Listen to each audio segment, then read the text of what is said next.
J.D. Vance does not do a lot in this Trump administration. Of course, he whines, he complains, he attacks President Zelensky for not saying thank you enough because J.D. is pathetic, but there's a reason that he is always hiding behind his phone, screen sending weird tweets or really just kind of cowering behind Donald Trump. It's because he knows how people feel about him. And that was made incredibly clear when he was out and about in public and was confronted to his face. A clip that went super viral. It's very therapeutic to watch. So I'm excited to check it out. But before we do, if I could quickly ask you to leave a like on this video, and if you haven't already and you enjoy our channel, to hit that subscribe button. It goes a long way, and it really does mean a lot to me. And before we're going to get into that JD clip, he also did an interview with Laura Ingraham last night that I think is only fair to break down in the context of all this. So let's take a look at this clip right here. It looks like the president might slap some retaliatory tariffs on Europe. Europe came back to us and said, oh, no, we're gonna hit your whiskey. Trump then says, we're gonna up you. It's like a game of chicken here, trade chicken. 200% on champagnes and wines to France.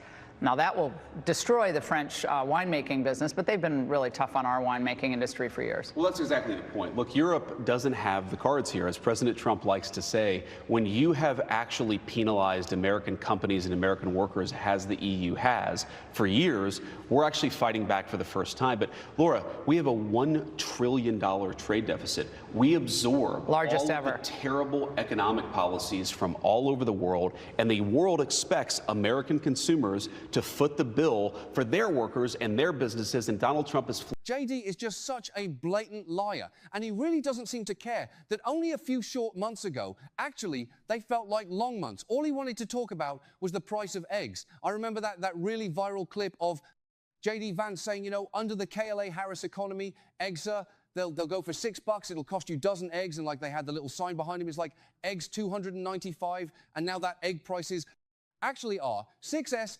$89, $10 a dozen. Nothing from JD. As Donald Trump tanks the market, creates huge job losses, allows prices to spike because of his tea, doesn't seem to care about these values he had about these positions. He cared so much about, oh, J.D. Vance changed his mind to suit his political objectives. What a shocker that is. And it's not the only example. Take a listen what he had to say right here. There's controversy over the decision to try to deport that former Columbia student, Mahmoud Khalil, over national security concerns that were determined to be in place by Marco Rubio. Are you at all worried that a future Democrat administration would use that same provision to try to deport conservative students studying here in the United States? Well, if it was an American citizen, it would be a different conversation. If a Democrat tried to do that to an American citizen, of course, talking about green card holder. that would be a problem. But Laura, a green card holder, even if I might like that green card holder, doesn't have an indefinite right to be in the United States of America, right? American citizens have different rights from people who have green cards, from people who have student visas. And so my attitude on this is, this is not fundamentally about free speech. And to me, yes, it's about national security, but it's also more importantly about who do we, as an American public, decide gets to join our... As a Columbia student myself, who received an email last night around midnight that ICE had been allowed to raid our campus and then our dorms in our dorm rooms, where I'm doing this right now, I feel a particular way about J.D. Vance, deciding that, I don't really care about free speech anymore. No, you can feel however you do about the speech on my campus either side, but what you can't feel is that people who are afforded constitutional rights can have them ripped away on Donald Trump and JD. Vance's wins, you cannot feel that way. That is un-American. It is wrong. And the ideas that they are espousing are illegal. What a shock that is. Just a bunch of liars like we saw right here. National community. As a Columbia student myself, who received an email last night around midnight that ICE had been allowed to raid our campus and then our dorms, in our dorm rooms, where I'm doing this right now, I feel a particular way about J.D. Vance deciding that, I don't really care about free speech anymore. No, you can feel however you do about the speech on my campus. Either side. But what you can't feel is that people who are afforded constitutional rights can have them ripped away on Donald Trump and J.D. Vance's whims. You cannot feel that way. That is un-American. It is wrong, and the ideas that they are espousing are illegal. What a shock that is. Just a bunch of liars, like we saw right here.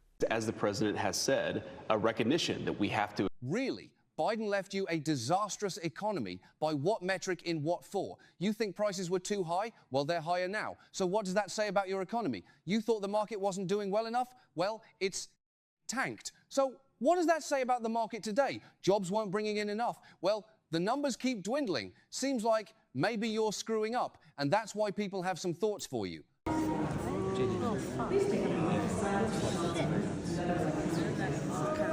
Kill that light!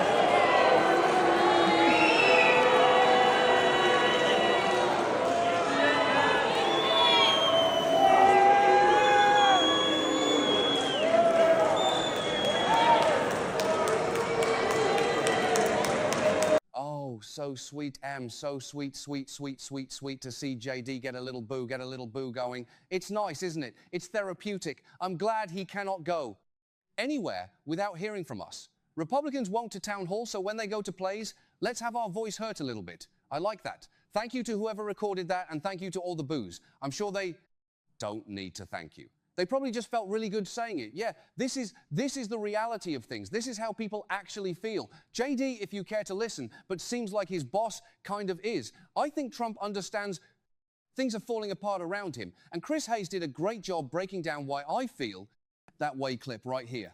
Good evening from New York. I'm Chris Hayes. Today, the President of the United States, the man with the nuclear codes, is angry and emotional and acting, frankly, erratically. And that is not my judgment. It's basically what his own cabinet defenders are saying. The president was totally annoyed that the Europeans did this, and so you're going to hear back from someone who emotionally cares about America. And why are Europeans picking on Kentucky bourbon Secretary or Lutnick, Harley-Davidson motorcycles? Are you saying this is an emotional response? It's disrespectful. He wants these countries to respect him, and all this showed you is that Europe and Canada do not respect Donald Trump. You know, if you make him unhappy, he responds unhappy.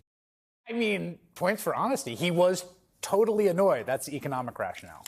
That was Commerce Secretary and Trump whisperer Howard Lutnick explaining how the president is just completely shocked that the trade war he launched out of nowhere for no reason against America's closest allies, Canada and the European Union, is suddenly blowing up in his face and threatening to tank the U.S. economy. You might have seen today stocks continued their impressively downward fall amid fears of higher prices from Trump's tariffs and threats and the air of uncertainty that hangs over everything.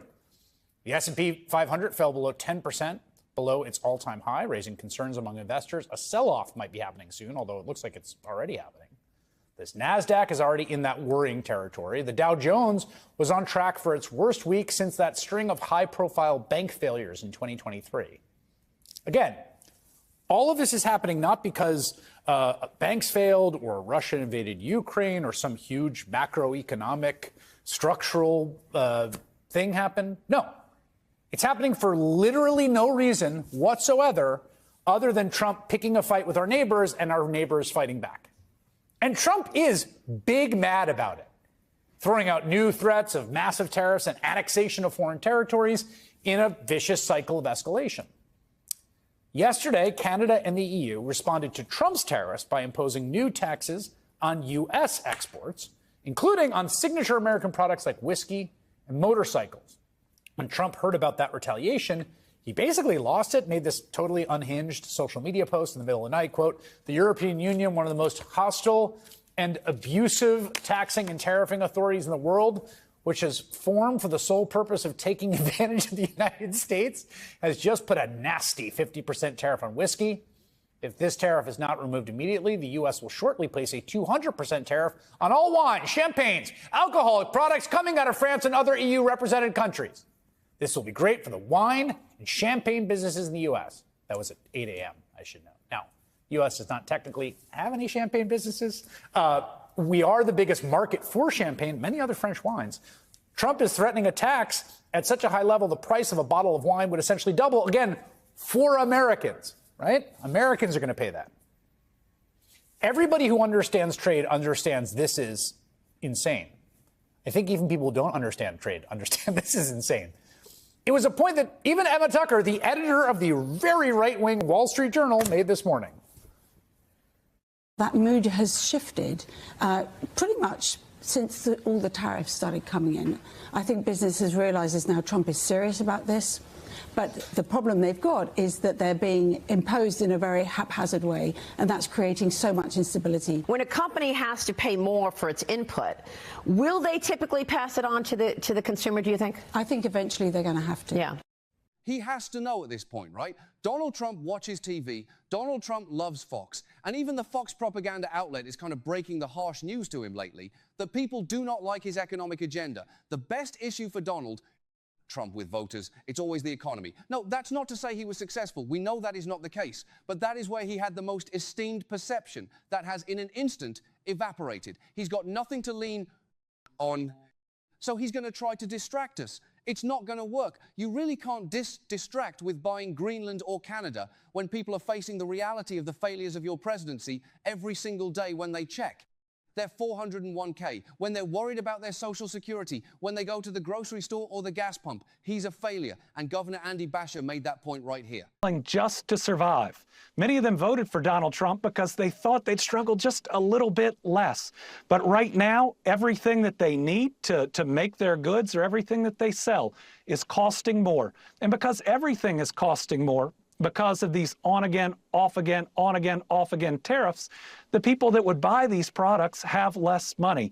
It's hurting all business. I mean, overall, it's hurt the stock market. You see consumer confidence going down. I mean, put simply, Donald Trump is tanking an economy that was on the rise. But you know, listen, if he's Thelma or Louise, he can pump those brakes. And that's exactly what we need him to do.